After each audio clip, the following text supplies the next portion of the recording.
আদি পুস্তক অধ্যায় 2।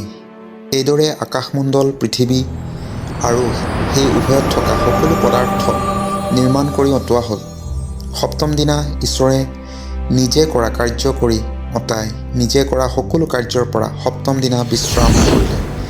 আৰু ঈশ্বৰে সেই সপ্তম দিনক আশীৰ্বাদ কৰি পবিত্ৰ কৰিলে, কিয়নো ঈশ্বৰে নিজে সৃষ্টি কৰা আৰু নিৰ্মাণ কৰা সমুদায় কাৰ্যৰ পৰা সেইদিনা বিশ্ৰাম কৰিলে।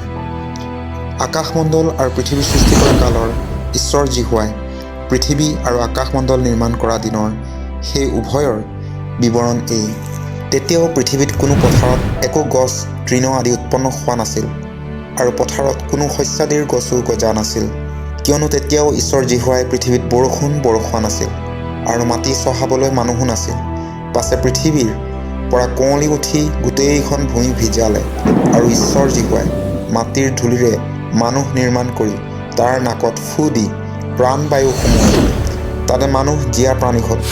পাছে ঈশ্বৰ জিহুৱাই পূবফালে এডনত এখন বাৰী পাতি নিজে নিৰ্মাণ কৰা মানুহক তাত থলে, আৰু দেখিবলৈ সুন্দৰ খাবলৈকো ভাল এনে সকলো জাতৰ বৃক্ষ ঈশ্বৰ জিহুৱাই মাটিৰ পৰা উৎপন্ন কৰিলে। তাত বাজে বাৰীৰ মাজত জীৱন বৃক্ষ আৰু ভাল বেয়া জ্ঞান দিওঁতা বৃক্ষকো তেওঁ উৎপন্ন কৰিলে। আৰু বাৰীত পানী দিবৰ নিমিত্তে এডনৰ পৰা এখন নৈ ওলাই সেই ঠাইৰ পৰা বেলেগ বেলেগ হৈ 4 ফুটা নৈ হ'ল। প্ৰথম নৈৰ নাম পিচোন, সি সোণ উৎপন্ন হোৱা সমুদায় সবিলা দেশকে মেৰাই গৈছে। সেই দেশৰ সোণ উত্তম, তাতে গোগগুলো আৰু বহুমূলীয়া বাখৰ পোৱা যায়। দ্বিতীয় নৈৰ নাম গিহুন, সি কোচ দেশখন মেৰাই গৈছে।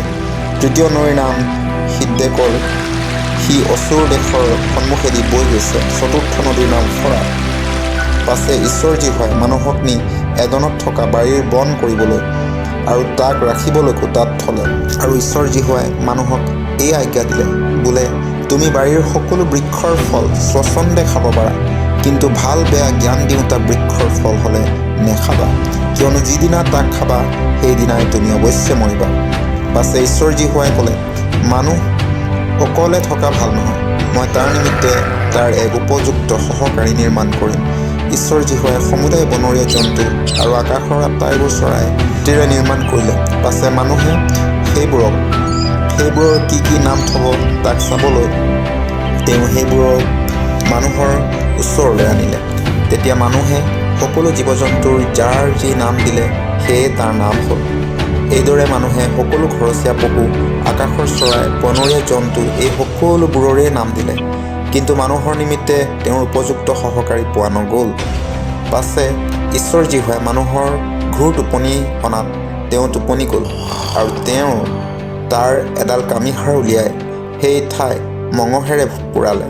আৰু ঈশ্বৰ জিহুৱাই মানুহৰ পৰা উলিওৱা কামিহাড়ডালেৰে এজনী স্ত্ৰী নিৰ্মাণ কৰি মানুহৰ ওচৰলৈ আনিলে।